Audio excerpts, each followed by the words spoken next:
জানাচ্ছেন আমার আরও একটা ভিডিওতে। তোমাদের সকলকে অনেক অনেক ভালোবাসা ও শুভেচ্ছা ও অভিনন্দন।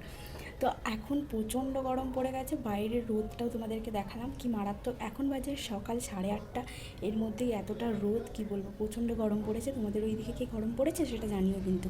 এই গরমে মনে হচ্ছে যে একটু ফুচকা খাওয়া, সেই ফুচকাটা কিন্তু আমি বাড়িতেই বানাবো আজকে। আর কীভাবে বানাচ্ছি, কী করে বানাচ্ছি জানি না, কীভাবে করতে পারবো, ইউটিউব দেখেছি। সো চলো তোমাদের সাথেও শেয়ার করি আদৌ আমি ফুচকাটা বানাতে পারি নাকি। তো চলো এখন রান্নাঘরের দিকে যাওয়া যাক। বন্ধুরা, আমি সরঞ্জাম নিয়ে সব চলে এসেছি। তো একটা ছোট বাটি নিয়েছি, তাই সেটার মধ্যে আমি সুজি নিয়ে নিয়েছি একটু বেশি করে।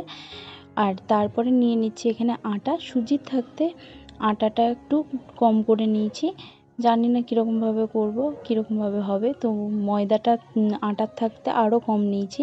তো ইউটিউব দেখেছি, ইউটিউব থাকতে দেখেই এমনভাবে তৈরি করছি। তো এখানে একটু খাবার সোডা অ্যাড করে দিলাম অল্প করে, দিয়ে ভালো করে মিক্স করে দিলাম।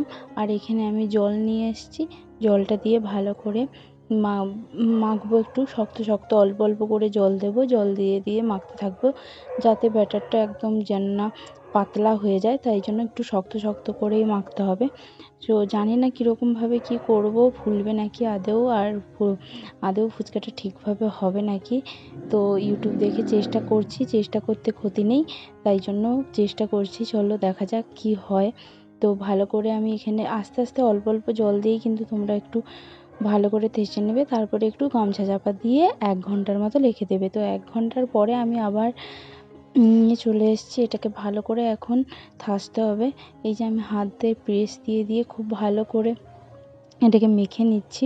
আর একদম যেন না নরম হয়ে যায়, একটু যেন শক্ত শক্ত থাকে। তো এই যেরকম আমাকে ইউটিউব দেখেছিলাম, ইউটিউব দেখে সেরকমভাবেই আমি করে নিয়েছি। তারপরে এখানে আমি চাকু দিয়ে একটু একটু করে কেটে নিচ্ছি, তারপরে ছোট ছোট নেচি করে নেব। তো ইউটিউবেই আমি দেখেছি এরকমভাবে করতে।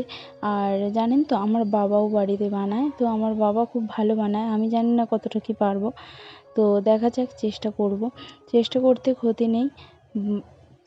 তাই জন্য চেষ্টা করব, হয় হবে, না হয় না হবে, তাতে দুঃখ নেই, কিন্তু চেষ্টা করেছি এটাই অনেক। তো চলো এখন আমি ছোট ছোট করে নেচি করে কেটে নিচ্ছি। আর এইগুলোকেই আবার আমি সমান করে কাটছি, কারণ চাকু দিয়ে কাটছি, কারণ সমান সমান হবে এই জন্য। তো হাতে করে গোল করে নিয়ে এবার আমি একটু সরষের তেল দিয়ে আবার ভিজা গামছা করে কিছুক্ষণ চাপা দিয়ে রেখে দেবো, ওই 10 থেকে 15 মিনিটের মতন। বেশ, তারপরে আমি এখানে বেলে নিচ্ছি। এটা কিন্তু বেলতে হলে একদম হালকাভাবে বেলতে হবে, বেশি প্রেস দিয়ে বেললে কিন্তু একটাও ফুচকা ফুলবে না। তো চলো এখানে আমি ভালোভাবে আস্তে আস্তে করে এগুলো বেলে নিচ্ছি। আর চলো এবার ভাজাটা শুরু করা যাক।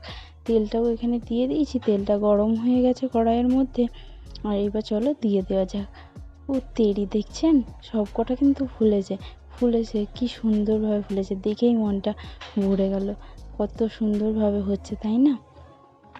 তো ভালোভাবে ফুলে গেছে তো ঠিকই, কিন্তু দুঃখজনক বিষয় যে ফুচকাগুলো ফুলে গেছে ভালোভাবে, একটাও কিন্তু আমার চিপসানো ফুচকা বেরোয়নি। কিন্তু আমি যখন পরে খাই তখন লুচির মতো হয়ে গেছে, তখন আমাকে লুচির মতন টেনে টেনে খেতে হচ্ছে, তোমরা দেখতেই পাচ্ছ। তো কী বলবো, ফুচকা তো খাওয়া হলো না, লুচির মতন করে খেতে হচ্ছে। তো চলো নেক্সট দেখাচ্ছে পরের ভিডিওতে। এটাতে আমি সাকসেসফুল হতে পারলাম না।